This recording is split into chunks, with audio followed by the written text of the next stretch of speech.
Gold, trusted gold buyers. మీరు తాకట్టు పెట్టిన బంగారాన్ని విడిపించి ఈ రోజు ఉన్న మార్కెట్ ధరకు కొనబడను. హాయ్ రేఖ గారు, హలో మ్యామ్, ఎలా ఉన్నారు? చాలా బాగున్నాను. Super. Welcome to I dream. Thank you so much. Welcome to Vizag. Thank you. Welcome to Vizag ఏంటి? మాది నేను వైజాగే చెప్పాలి కదా. వెల్కమ్ టు వైజాగ్ అని. సో మీది మాది ఒకటే ఊరు.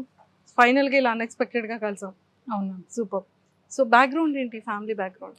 మా ఫాదర్ పోలీస్ అండి, రీసెంట్గా రిటైర్డ్ ఆగస్ట్ 31st. అండ్ మమ్, నేను అండ్ మా చెల్లి.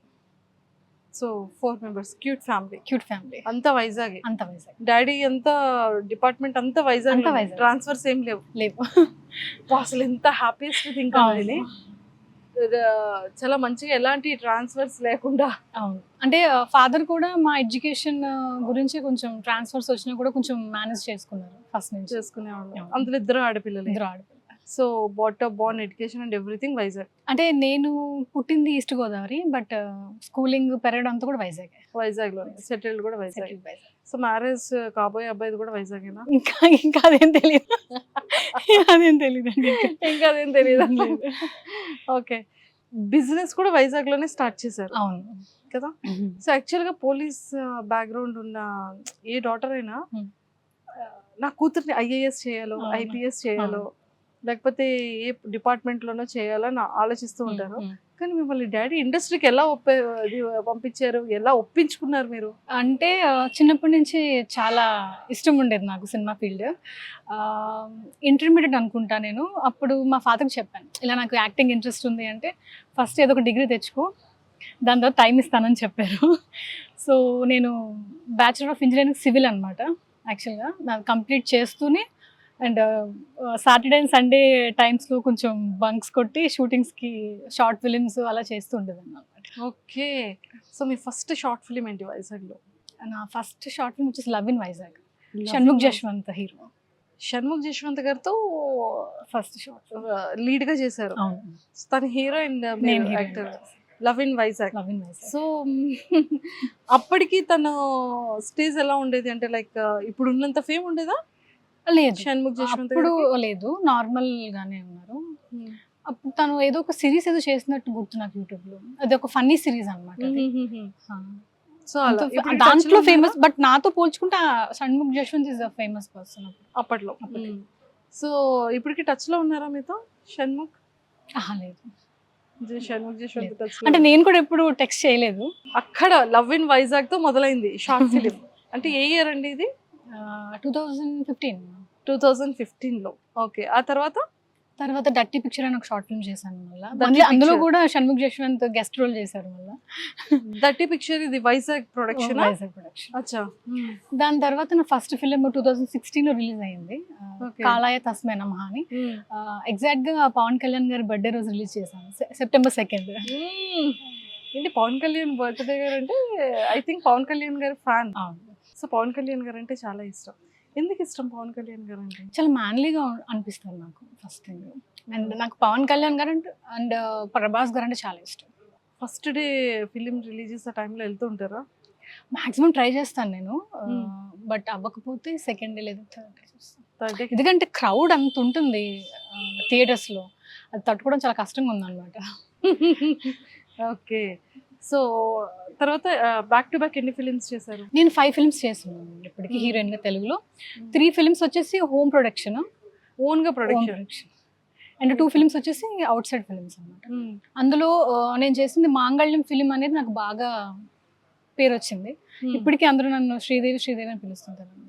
బండి సరోజ్ గారి డైరెక్షన్. అసలు బండి సరోజ్ గారిది డిఫరెంట్ ఉంటుంది.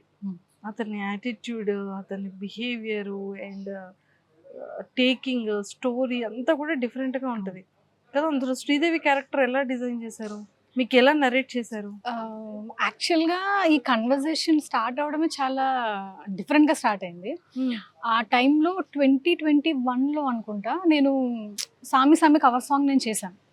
ఫస్ట్ టైం నేను నా లైఫ్లో, నా కెరియర్లో ఫస్ట్ కవర్ సాంగ్ అనమాట. ఎలా చేశానంటే నా 2 బ్యాంగిల్స్, గోల్డ్ బ్యాంగిల్స్ నేను తాకట్టు పెట్టి డబ్బులు తీసుకొచ్చి చేశాను అనమాట. సో అదే పోస్ట్ పెట్టా ఫేస్బుక్లో. పెడితే అది బాగా వైరల్ అయిందనమాట.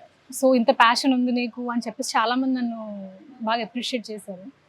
ఆ పోస్ట్ చూసి నాకు సరోజ్ కుమార్ గారు నాకు మెసేజ్ చేశారు అన్నమాట ఫేస్బుక్లో. రేఖ, నీ ప్యాషన్ నాకు నచ్చింది, సో నేను తీసుకోవాలనుకుంటున్నాను నా నెక్స్ట్ ప్రాజెక్ట్లో అని చెప్పారు. బట్ అవుట్లైన్ మాత్రం చెప్పారు, స్టోరీ నాకు ఫుల్గా చెప్పలేదు. ఇలా అంతర్వేదిలో షూటింగ్ ఉంది, ఒక 1 వీక్ నువ్వు వచ్చేసాయి అని చెప్పారు అనమాట. సో వెళ్ళాను, చేశాను, ఒక 1 వీక్ షూట్ చేశాను. హాస్పిటాలిటీ అంతా కూడా చాలా బాగా చూసుకున్నారు, హ్యాపీ షూటింగ్ అంతా కూడా. ఎంత రెమ్యునరేషన్ ఇచ్చారు ఆ టైంలో? యాక్చువల్గా ఆయన ఎవరికి రెమ్యునరేషన్ ఇవ్వరు సినిమాల్లో. అదేంటి? మేబీ నేనే ఫస్ట్ పర్సన్ అనుకుంటా రెమ్యునరేషన్ ఇచ్చారు నాకు. ఎందుకంటే మీ 2 చేతుల గాజులు అమ్మి మీరు చేసినందుకు ఆ డెడికేషన్ నచ్చి ఇచ్చుంటారు. ఎంత రెమ్యునరేషన్ ఇచ్చారు? చెప్పకూడదేమో. చెప్పచ్చు, పర్వాలేదు. అంటే అతను ఇచ్చిన ఫస్ట్ రెమ్యునరేషన్ కదా. 25,000 ఇచ్చారు. సో మొత్తానికైతే అలా సాధించారు, ఇవ్వని వ్యక్తితో కూడా ఇచ్చే విధంగా. రేఖ గారు, ఓకే. సో అక్కడ 1 వీక్ అయిందా షూట్? అంతర్వేదిలో 1 వీక్ అయింది షూట్. సో క్యారెక్టర్ ఎలా ఉండింది? అంటే రెగ్యులర్ ప్యాటర్నే నా క్యారెక్టర్ వచ్చేసి. అందులో ఏంటంటే అబ్బాయిని మోసం చేసి వేరే అమెరికా సంబంధం వస్తే ఆ పెళ్లి సంబంధం చేసుకుని వెళ్ళిపోవాలన్నమాట. రెగ్యులర్ ప్యాటర్నే. బట్ ఎందుకో తెలీదు, జనాలకి విపరీతంగా నచ్చింది అది. మేబీ మూవీలో కొంచెం లాంగ్వేజ్ కొంచెం జనాలు హర్ట్ చేసేటట్టు ఉంటుంది, కొంచెం అబ్యూజివ్గా ఉంటుంది ఒక అమ్మాయిని. అవును. సో అంటే ఒకసారి నాకు కూడా కొంచెం హర్టింగ్ అనిపించింది. డైలాగ్స్ కొంచెం అబ్యూజివ్గా, అమ్మాయిల్ని ఎలాగైతే అబ్యూజివ్గా మాట్లాడతారో, కమెంట్స్ చేస్తారో అలా ఉంది. బట్ సరోజ్ సార్ ఏం చెప్పారంటే, చూడు రేఖ, ఇది మనం ఇలా పెట్టాలి ఇక్కడ మనం. సో డైలాగ్స్ నువ్వేం హట్ కాకు, ఇందులో ఉన్న క్యారెక్టర్ని అలా మనం మాట్లాడుతున్నాం కానీ నిన్ను కాదు అని చెప్పారు. ఏదైనా ఒక్క డైలాగ్ మీకు హట్టింగ్ అనిపించే డైలాగే చెప్పండి. అది అంటే మేల్ వెర్షన్, అది నేను Okay. అంటే హీరో అంటాడు అనమాట. హీరో మిమ్మల్ని అంటారు. సో మీరు ఇచ్చిన మీ హీరో మిమ్మల్ని అన్న డైలాగ్ ఏంటి? మీరు మీకు నచ్చిన డైలాగ్ ఏంటి? అంటే చెప్పచ్చా? చెప్పచ్చు, పర్వాలేదు. ఓకే. అంటే హీరో చాలా కోపంగా ఉంటాడు, నేను వెళ్తాను, అప్పటికి నాకు తెలుసు అనమాట నాకు అమెరికా సంబంధం వచ్చిందని. సో హీరో కూడా తెలిసిపోయింది ఈ విషయం. సో నేను చాలా భయంగా వెళ్తుంటాను. సో అక్కడ అనే ఒక వర్డ్ వస్తుంది అనమాట. వచ్చిన తర్వాత నేను 1 నుంచి 3 లెక్క పెట్టే లోపు నువ్వు ఇక్కడి నుంచి తిరిగి వెళ్ళిపోకపోతే నిన్ను ఏం చేస్తానో తెలీదు అనే ఒక డైలాగ్ ఉంటుంది అనమాట. అప్పుడు నేను ఫాస్ట్గా తిరిగి పరిగెట్టుకుంటూ వెళ్ళిపోతున్నాను అనమాట. సో అక్కడ కొంచెం నాకు అనిపించింది ఆ వర్డ్ వల్ల. సో మరి అలాగా అమెరికా సంబంధం వచ్చిందని చెప్పి లవ్ చేసి అబ్బాయిలను అలా వదిలేసి వెళ్ళిపోవడం, మోసం చేయడం తప్పే కదా రేఖ గారు? అంటే అది నేను యాక్టింగ్ చేయాలి కదండి, తప్పండి. కానీ రియల్ గా కొన్ని ఇన్సిడెంట్స్ అలా జరుగుతున్నాయి కదా.